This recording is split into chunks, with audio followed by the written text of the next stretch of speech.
Verbal communication consists of words and is one of the three forms of communication, together with no-verbal communication, consisting of gestures, glances, facial expressions, and paraverbal communication, consisting of tone and volume of voice, pauses, and intonation.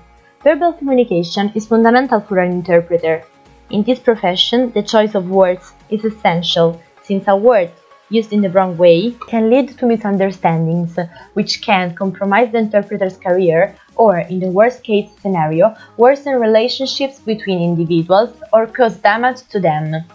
In this regard, the books found in translation and on diplomatic activities report the biggest mistakes committed by interpreters throughout history. Unlike the interpreter, whose role is simply to facilitate communication between people speaking different languages, the orator's purpose is to intrigue the audience and establish effective communication with it. There are many experts who have spoken about effective communication and the essential characteristics of the orator. University professor Catliffe talks about the 7 C's of effective communication. According to Catliffe, it is essential to be concise and clear when explaining a concept. It is also necessary to avoid useless examples and always keep in mind the needs and expectations of the interlocutor. Even the famous orator Cicero considers this aspect to be of vital importance. Indeed, knowing likes, dislikes, and expectations of the audience allows the orator to orientate the speech in the right direction. The task of the orator, according to Cicero, is to clearly express his ideas, repeat them many times, reject all the objections, show examples, and quote famous characters of the past. However, the essay The Crowd, a study of the popular mind, by the French anthropologist Gustave Le Bon, is considered to be the reference manual for orators such as Mussolini and Hitler.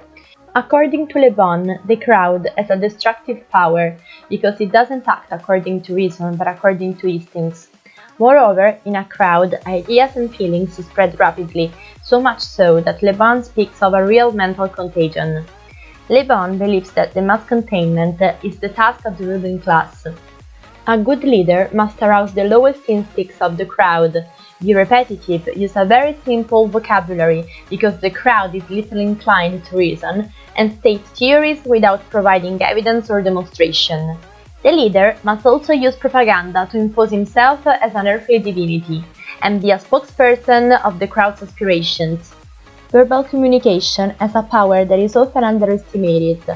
Some words are in fact able to discriminate.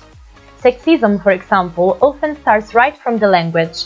In fact, we can observe that in Italian many names of professions that imply a great deal of responsibility exist only in the masculine form, and that, even if we have the feminine form, the masculine form is preferred. This is the case of words such as lawyer, mayor, magistrate, minister, and so on. As demonstrated by linguists Sapir and Whorf, language can also be regarded as the origin of thought.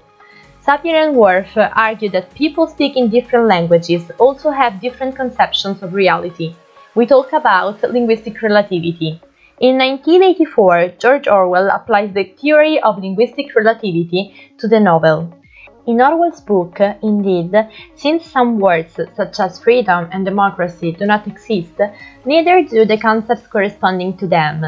Since each language is representative of a specific social reality, it follows that often, when translating, it is impossible to transfer the same concepts from one language into another. This is demonstrated by the fact that some concepts existing in one language do not exist in others. The translator solves these problems through loan words or footnotes.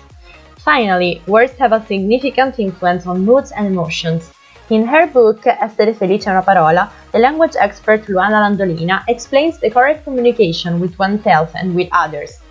For example, the writer invites not to express oneself through negations, because the brain is not able to elaborate them, and therefore there is the risk to obtain exactly the opposite of what one wants. Considering the very high potential of verbal communication, it is very important to preserve a good linguistic mastery and lexical richness, because, as Don Milani reminds us in his book La parola fa uguali, linguistic competence allows the most humble people to attempt social ascent.